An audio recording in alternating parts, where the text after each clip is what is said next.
Assalamualaikum warahmatullahi wabarakatuh. Selamat pagi dan salam sejahtera untuk kita semua.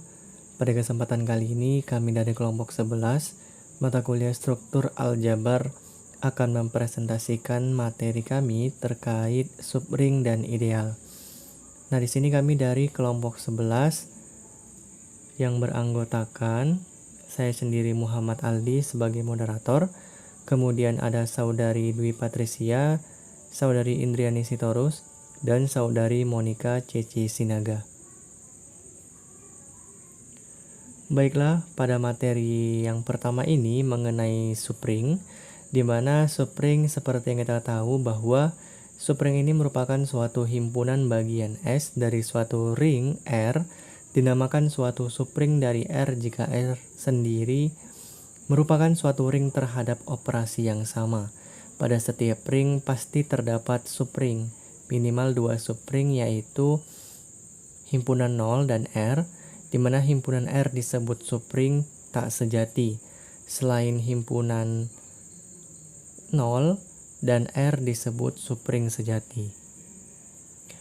Baik, di sini ada teorema E1 di mana teorema E1 ini berbunyi himpunan S adalah suatu himpunan bagian tak kosong dari suatu ring R di mana S dikatakan subring dari R jika dan hanya jika yang pertama untuk setiap X, Y elemen S di mana X kurang Y merupakan elemen S. Yang kedua untuk setiap X, Y elemen S di mana X kali Y elemen S. Kalau yang pertama X kurang Y elemen S, tapi yang kedua ini merupakan X kali Y elemen S. Pada teorema di atas terdapat dua pernyataan yang harus dibuktikan, yaitu, nah di sini teman-teman kita membuktikan dua ya teman-teman. Yang pertama, jika S subring dari R maka kedua syarat 1 dan 2 tadi dipenuhi. Nah yang kedua, jika kedua syarat 1 dan 2 dipenuhi maka S subring dari R. Nah, di sini ada buktinya, di mana untuk bukti yang pertama adalah diketahui S subring dari R. Dari definisi E1 tadi, maka aksioma ring dipenuhi. Dengan demikian, syarat 1 merupakan aksioma inverse aditif dan syarat 2 yang merupakan aksioma tertutup pada operasi kedua, yaitu perkalian akan dipenuhi. Jadi, terbukti kedua syarat dipenuhi dan sebaliknya. Nah, kemudian bukti yang kedua adalah S himpunan bagian dari R, artinya semua unsur di S merupakan unsur di R. Kemudian berdasarkan pernyataan di atas, maka dapat disimpulkan bahwa syarat 1 atau syarat I1 menjamin bahwa S subring aditif dari R. Jadi subgrup S di mana operasinya penjumlahan berupa grup komutatif. Kemudian selanjutnya subgrup S untuk perkalian memenuhi sifat tertutup dan asosiatif. Dengan demikian juga sifat distributif kiri dan distribusi kanan akan dipenuhi. Karena setiap X, Y, Z merupakan elemen S, maka X, Y, Z merupakan elemen R. Jadi terbukti bahwa S merupakan subring. Nah, pada materi yang kedua, kita akan membahas tentang subring pembagian dan sublapangan. Ada dua definisinya. Yang pertama, definisi 1. Suatu himpunan bagian dari division ring atau gelanggang pembagian dinamakan suatu subdivision ring atau subgelanggang pembagian jika himpunan bagian tersebut merupakan gelanggang pembagian terhadap operasi yang sama. Definisi yang kedua, suatu himpunan bagian dari subfield atau lapangan dinamakan subfield atau sublapangan jika terhadap operasi yang sama merupakan field atau lapangan. Adapun teoremanya, yaitu teorema F1. S suatu himpunan bagian tak kosong dari ring pembagian dari D, dan S dikatakan subring pembagian dari D jika dan hanya jika yang pertama X, Y elemen S untuk X kurang Y elemen S. Yang kedua, X, Y elemen S dengan Y tidak sama dengan 0 untuk X, Y pangkat min 1 elemen S. Yang ketiga, unsur dari S paling sedikit 2. Teorema F2, S suatu himpunan bagian tak kosong dari lapangan F dan X dikatakan sublapangan dari F jika dan hanya jika yang pertama X, Y elemen S untuk X kurang Y elemen S. Yang kedua, X, Y elemen S dengan Y tidak sama dengan 0 untuk X, Y pangkat min 1 elemen S. Yang ketiga, unsur dari S paling sedikit 2. Nah, pada materi yang ketiga kita akan membahas tentang sifat-sifat subring dan sublapangan, yaitu teorema G1. S dan T masing-masing subring dari R, maka S irisan T merupakan subring dari R. Bukti, karena S dan T adalah subring dari R, maka 0 elemen S dan 0 elemen T. Akibatnya 0 elemen S irisan T. Jadi S irisan T tidak sama dengan 0. Kita ambil sembarang X, Y elemen S irisan T diperoleh X, Y elemen S dan X, Y elemen T. Karena S dan T subring, maka X kurang Y, X kali Y elemen S dan X kurang Y, X kali Y elemen T. Akibatnya X kurang Y, X kali Y elemen S irisan T terbukti S irisan T subring dari R. Misalnya S suatu subring dari R.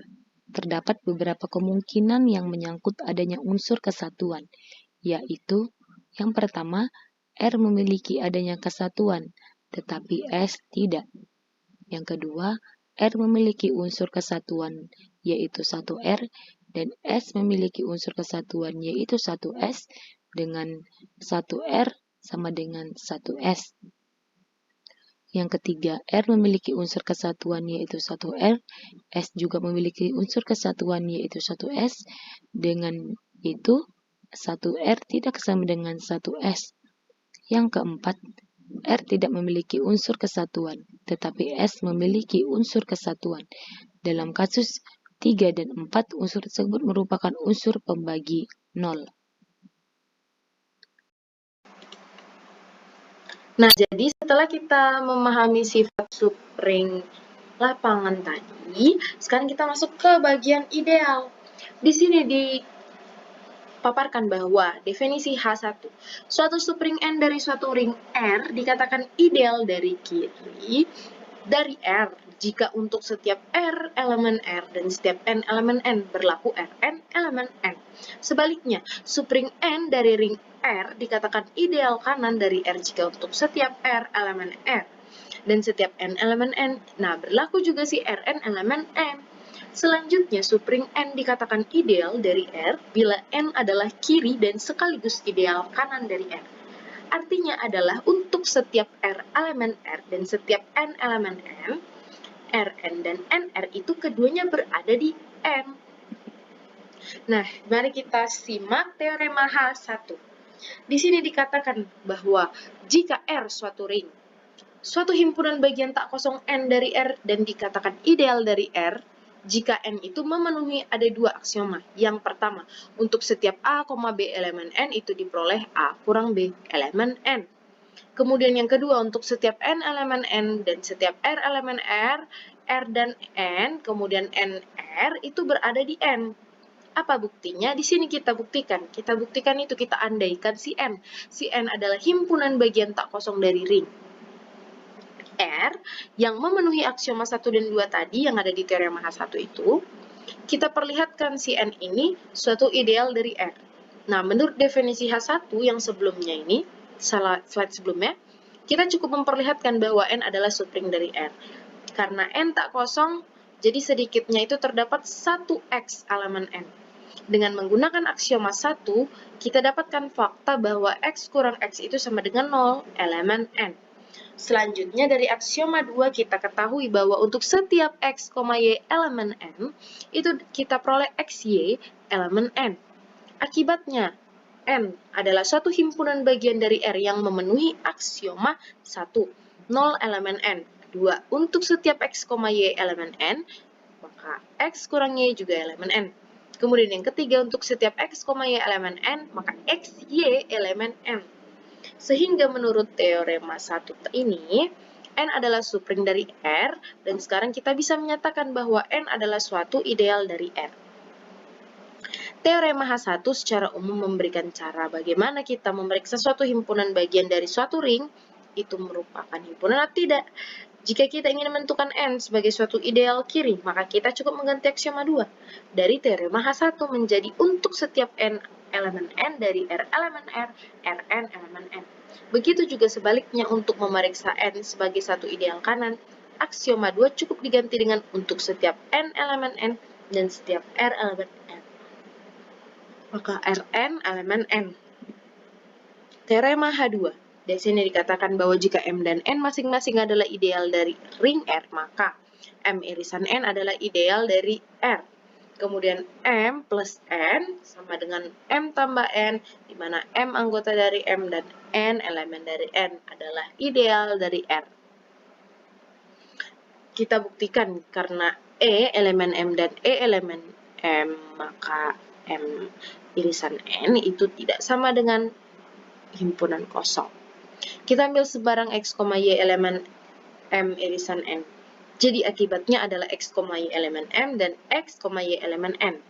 Karena M dan N ini masing-masing adalah ideal, maka X kurang Y elemen M dan X kurang Y elemen N. Nah, selanjutnya untuk setiap R elemen R, XR dan RX itu berada di M dan berada di N. Akibatnya XR dan RX berada di M irisan N. Jadi kita bisa lihat terbukti bahwa M irisan N ideal dari R. Mungkin cukup sekian dari materi yang dapat saya sampaikan. Saya kembalikan dan mari kita lanjut materi berikutnya. Baiklah, sekarang kita akan masuk ke dalam definisi H2, di mana definisi H2 yaitu ideal N yang didefinisikan pada teorema H2 disebut sebagai ideal prinsipal yang dibangun oleh unsur alfa. Suatu ring demikian sehingga semua idealnya adalah ideal prinsipal disebut sebagai ring ideal prinsipal. Nah, contohnya, perhatikan ring Z4, ideal dari Z4 adalah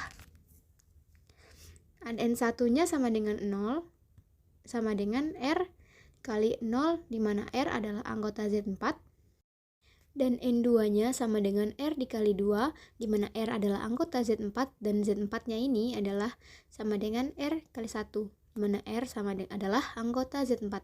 Maka Z4 adalah ring ideal prinsipal.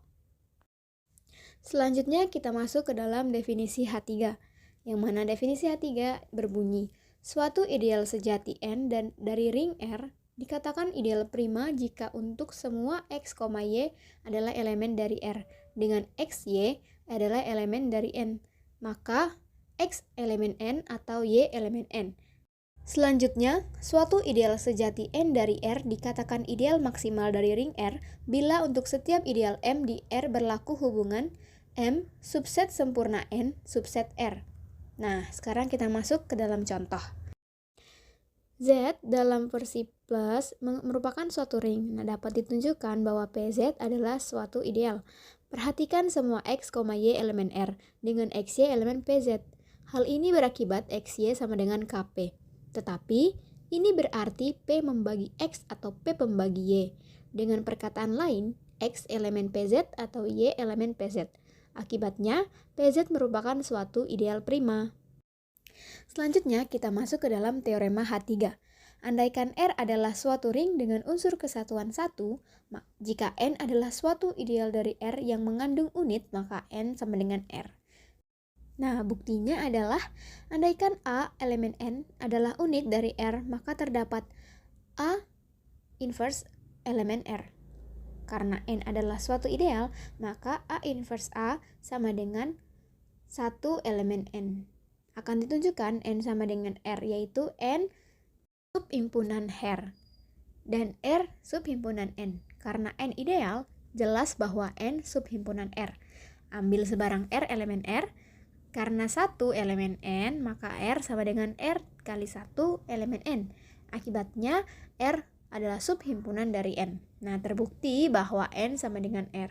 Sebagai akibat langsung dari teorema H3, kita peroleh hasil sebagai berikut ini. Nah, akibatnya dari H4 tadi adalah, jika F adalah suatu lapangan, maka F tidak mempunyai ideal sejati. Buktinya, Andaikan N adalah sebarang ideal dari lapangan F jika N sama dengan himpunan 0, maka N adalah ideal tak sejati dari F. Selanjutnya, kita misalkan N tidak sama dengan 0. Karena F adalah suatu lapangan, maka setiap N elemen N dengan N tidak sama dengan 0 adalah suatu unit. Teorema H3 menyatakan N sama dengan F. Akibatnya, N adalah ideal tak sejati. Terbukti bahwa F tidak mempunyai ideal sejati. Oke, baiklah, sampailah kita pada kesimpulan materi hari ini, di mana kesimpulannya adalah dalam makalah ini, penulis telah membahas tentang konsep subring dan ideal dalam teori gelanggang atau ring. Nah, subring adalah subhimpunan dari sebuah gelanggang yang juga merupakan gelanggang dengan operasi penjumlahan dan perkalian yang sama. Sementara ideal adalah subhimpunan dari sebuah gelanggang yang memiliki sifat tertentu terkait penjumlahan dan perkalian dengan elemen gelanggang. Ideal adalah generalisasi dari konsep subring yang mempertimbangkan sifat khusus terkait perkalian dengan elemen gelanggang. Nah, subring memungkinkan kita untuk memfokuskan perhatian pada struktur yang lebih sederhana dalam gelanggang dan memahami sifat-sifat dasar yang ada dan membantu kita mengidentifikasi subhimpunan penting dalam gelanggang yang memiliki sifat-sifat tertentu, seperti ketertutupan terhadap operasi dan inverse terhadap elemen. Ideal membantu kita memahami hubungan antara elemen-elemen gelanggang atau ring dan memberikan kerangka kerja untuk mempelajari struktur dan sifat-sifat gelanggang secara lebih mendalam.